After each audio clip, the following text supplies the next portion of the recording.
الحمد لله رب العالمين والصلاة والسلام على سيد الأنبياء والمرسلين وعلى آله وأصحابه أجمعين برحمتك يا أرحم الراحمين. محترم ساتھیوں اور مدرسے میں موجود خواتین،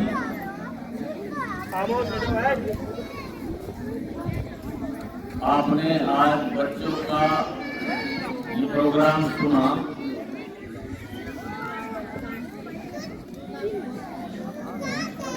مختلف باتیں بچوں نے آپ کو بتائی،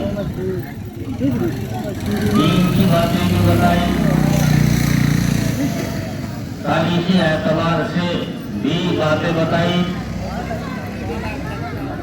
اور تعلیمی اعتبار سے بھی آپ کو بتایا گیا. یہ سچائی ہے کہ بغیر علم کے انسان نہ دنیا چلا سکتا ہے، نہ دین چلا سکتا ہے، نہ گھر چلا سکتا ہے اور نہ ہی سماج میں اچھی زندگی گزار سکتا ہے. علم جسے ہم تعلیم کہتے ہیں وہ اس کی ضرورت زندگی کے ہر میدان میں ہے. نماز کے لیے یہ تعلیم حاصل کرنا ضروری ہے. مثلا کن چیزوں سے وضو ٹوٹ جاتا ہے، کن سے نماز ٹوٹ جاتی ہے، نماز میں کتنے فرض ہیں، وضو میں کتنے فرض ہیں، نماز صحیح ہونے کے لیے کیا شرائط ہیں. تو دین کے لیے بھی تعلیم اتنا ہی ضروری ہے جتنا دنیا کے لیے تعلیم ضروری ہے. سماجی اعتبار سے اگر عورت تعلیم یافتہ ہے تو وہ اپنے بچوں کی تربیت اور ان کی تعلیم وہ اچھے انداز میں کر سکتی ہے. اگر ہمارے پاس تعلیم نہیں ہے، نہ دینی تعلیم ہے نہ دینی تعلیم ہے، تو اس سے ہماری سماج کے اندر بھی، ہماری سماجی زندگی میں بھی کمزوری رہتی ہے اور آخرت کی زندگی میں بھی کمزوری رہتی ہے. ہم مدرسے کے اس پروگرام سے کچھ سیکھیں. ہم نے آج کیا سمجھا، کیا سیکھا، بچوں نے کیا بتایا. مثلا بچوں نے ابھی یہ بات بتائی کہ ہمارے یہاں عورتوں میں مثلا ایک بیماری ہے، ساس بہو کی برائی کر رہی ہے، بہو جو ہے وہ ساس کی برائی کر رہی ہے، جس کی وجہ سے گھر کا نظام خراب ہوتا ہے. حالانکہ ساس کو بھی معلوم ہے کہ یہ بہو یہی رہے گی اور بہو کو بھی معلوم ہے کہ یہ ساس ہی رہے گی.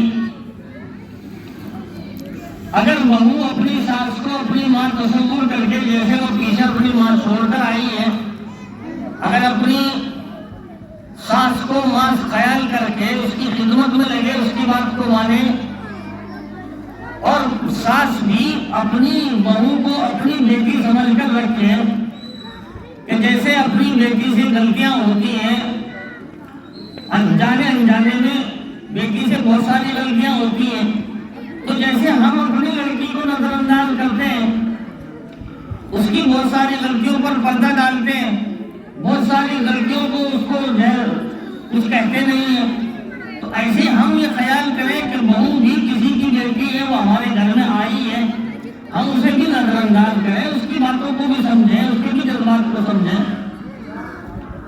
یہ تمام چیزیں پیدا ہوتی ہیں تعلیم سے.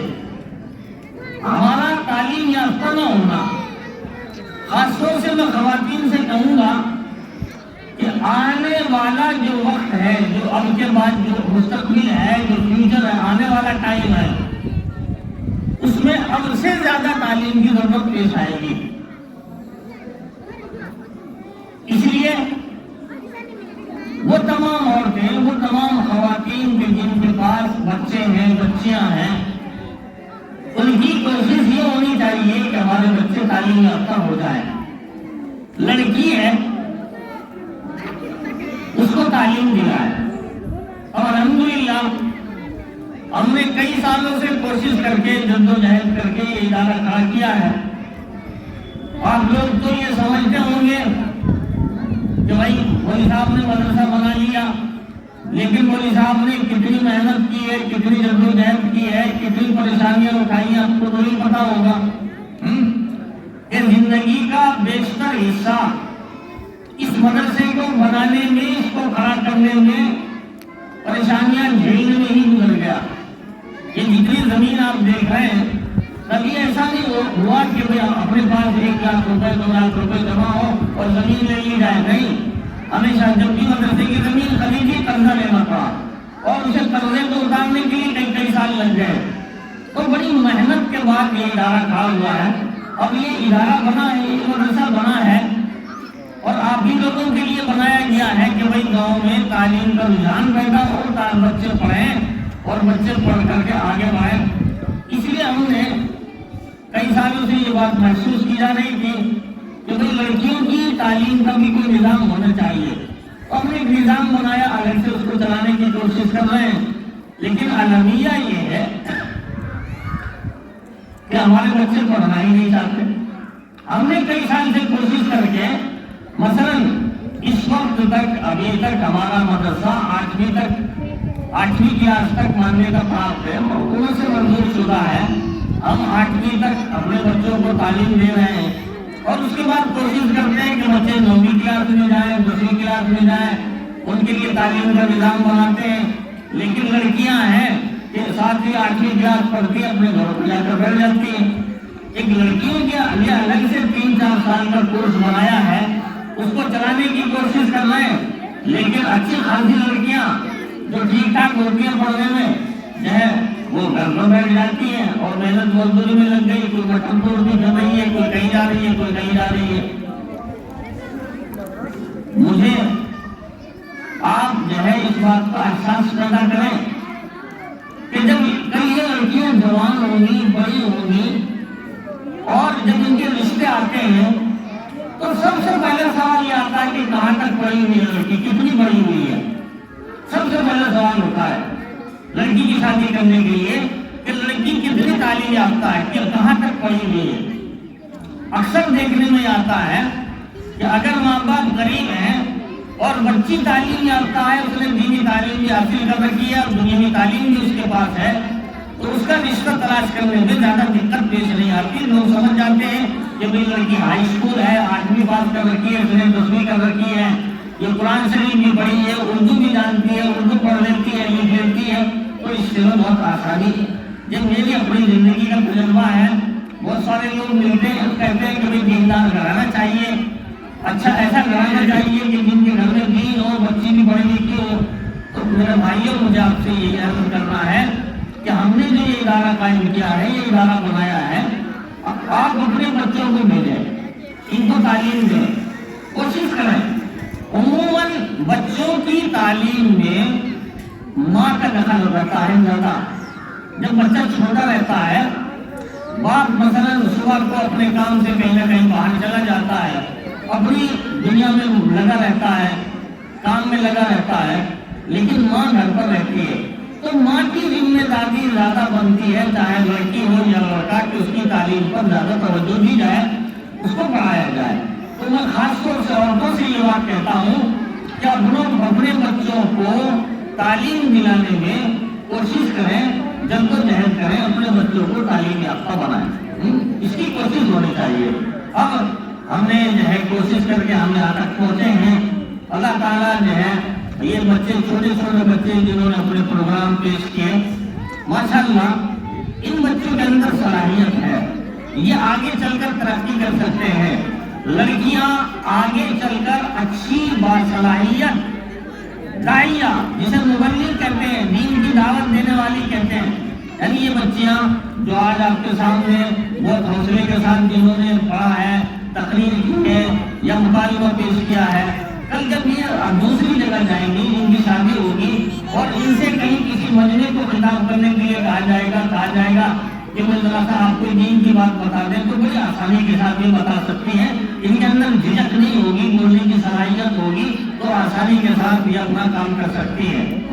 تو ماشاءاللہ بچوں نے بہت اچھا مظاہرہ کیا ہے, اور چاہے وہ لڑکے ہوں یا لڑکیاں, ان کو بنانے اور سنوارنے میں جو ہے ماں باپ کا کردار رہتا ہے. ان کو اگر آپ بنانا چاہتے ہیں تو آپ ان کی تعلیم پر توجہ دیں, اور تعلیم کے مسئلے میں بچوں کے ساتھ کسی طرح بھی محبت کا مظاہرہ نہ ہو, بالکل نہ ہو. اگر بچہ نہیں پڑھنے گیا آپ اس کی پٹائی کریں, اس کو جو ہے سمجھائیں, ڈانٹیں. ہمارے یہاں کا مسئلہ ہے, ہمارے مدرسے کے بعض بچے بڑے بڑے بچے ہیں جو ماں باپ کی لاپرواہی کی وجہ سے پڑھ نہیں پا رہے ہیں. ہمارے یہاں یہ ادھر کا جو محلہ ہے اور ہمارے قریب میں بھی ہے, پڑوس میں بھی بچے ماشاءاللہ 8-9 سال کے 10 سال کے بچے ہیں, اور وہ گلیوں میں آوارہ گردی کرتے پھر رہے ہیں. ماں باپ کو بالکل بھی احساس نہیں کہ یہ بچے کل کیا بنیں گے, ان کا کیا ہوگا. نہ ان کو دین کی تعلیم دے رہے ہیں, نہ ان کو دنیا اسکول میں بھیج رہے ہیں. بچے آوارگی کر رہے ہیں, گھوم رہے ہیں. بڑا افسوس ہوتا ہے ان بچوں کو دیکھ کر کہ جن کے ماں باپ نے بچوں کو اس طرح سے چھوڑ رکھا ہے کہ وہ گلیوں میں آوارگی کرتے ہیں. اس کا نقصان کر, یہاں کبوتر اڑا, یہاں پتنگ اڑا, یہاں یہ کر, یہاں وہ کر, تو پھر اس سے جو ہے ان کا ماحول خراب ہو رہا ہے بچوں کا. تو میری آپ کے لیے درخواست ہے کہ آپ ہمارا تعاون کریں. آپ لوگوں کا اس وقت جو ہے پیسے سے بڑھ کر تعاون یہ کہ آپ اپنے بچوں کو بھیجیے. ہمارے استاد کوشش کر رہے ہیں, انشاءاللہ آپ کے بچوں کو اچھی تعلیم دی جائے گی. کوشش میں ہیں, کوشش کرتے ہیں, بچوں کو اچھی طرح سے پڑھاتے ہیں. لیکن اگر آپ کا ساتھ ملے, یعنی آپ بچے کو ٹائم سے بھیجیں, ٹائم سے یہاں مدرسے میں بچے آئیں اور وقت کا لحاظ رکھیں, تو انشاءاللہ بچے پڑھ لیتے ہیں. جن کے ماں باپ اپنے بچوں پر پوری توجہ رکھتے ہیں تو ان کے بچے پڑھ لیتے ہیں. ہمارے ساتھیوں میں جو ہمارا دور تھا پڑھنے کا, ہمارے ساتھیوں میں نام نہیں لوں گا, ایسے ساتھی بھی تھے کہ جن کے پاس کچھ بھی نہیں تھا. مدرسے میں جانے کے لیے کرایہ نہیں ہوتا تھا, لیکن ماں کی طرف بھی ماں پڑھانا چاہتی تھی تو ماں نے پڑھایا. جس آج الحمدللہ ان کے بڑے بڑے مکان ہیں, اچھے مکان ہیں, اچھی زندگی گزار رہے ہیں. ماں کی طلب اور طرف پر بچے ترقی کر گئے. باپ کو پتا بھی نہیں تھا کہ بچوں کو پڑھانا بھی ہے نہیں پڑھانا ہے. یہ ماں کے اوپر ڈیپینڈ کرتا ہے. اگر ماں جو ہے چاہے لڑکی ہو یا لڑکا, اگر اس کی تعلیم پر توجہ ماں دے گی تو بچہ پڑھ لے گا. کیونکہ بچہ جب تک وہ چھوٹا رہتا ہے, جو اس کے پڑھنے کی عمر ہے, اس کا تعلق ماں سے زیادہ رہتا ہے, ماں کے زیادہ قریب ہوتا ہے. تو آپ حضرات خاص طور سے عورتیں بچوں کی تعلیم پر توجہ دیں, انہیں وقت سے بھیجیں, اور اس میں ہماری اور آپ کی اور جو ہے سب کی بھلائی اسی میں ہے کہ ہم اپنے سماج کو, اپنے معاشرے کو تعلیم یافتہ بنائیں, اور اس کا خیال کریں کہ اگر ہم نے تعلیم حاصل کر لی تو دنیاوی اعتبار سے کوئی بھی ہمیں ترقی سے نہیں روک سکتا. دنیا میں چلنے کے لیے بھی ہم چاہے اپنا ہی ذاتی کاروبار کیوں نہ کریں, ذاتی کاروبار کرنے کے لیے بھی تعلیم کی ضرورت ہوتی ہے. اللہ تعالیٰ مجھے آپ کو سب کو عمل کی توفیق عطا فرمائے, اور اللہ رب العزت ان تمام بچوں کو جن کے لیے آج یہ پروگرام منعقد کیا گیا, آج کی جو تقریب تھی, یہ ہمارے ملک کے جو مشہور 2 تہوار ہیں جن کو ہم سرکاری تہوار بھی کہتے ہیں, 15 اگست اور 26 جنوری. بچوں نے تفصیل سے ساری باتیں آپ کو بتائی, تو اس موقع پر ہم لوگ جمع ہوتے ہیں, کچھ باتیں تاریخی ہمارے آپ کے سامنے آ جاتی ہیں, بچوں کا حوصلہ بڑھ جاتا ہے, اور جو ہے اسے جو ہے تھوڑا سا ہمیں بھی پتہ لگ جاتا ہے کہ کب کیا ہوا. تو جو ہے آپ لوگ ان بچوں کے لیے بھی دعا کریں, اور اس ادارے کے لیے بھی دعا کریں, اور بچوں کے لیے آپ کوشش کریں کہ آپ ان کو تعلیم دلائیں. اللہ رب العزت ہم سب کو عمل کی توفیق عطا فرمائے.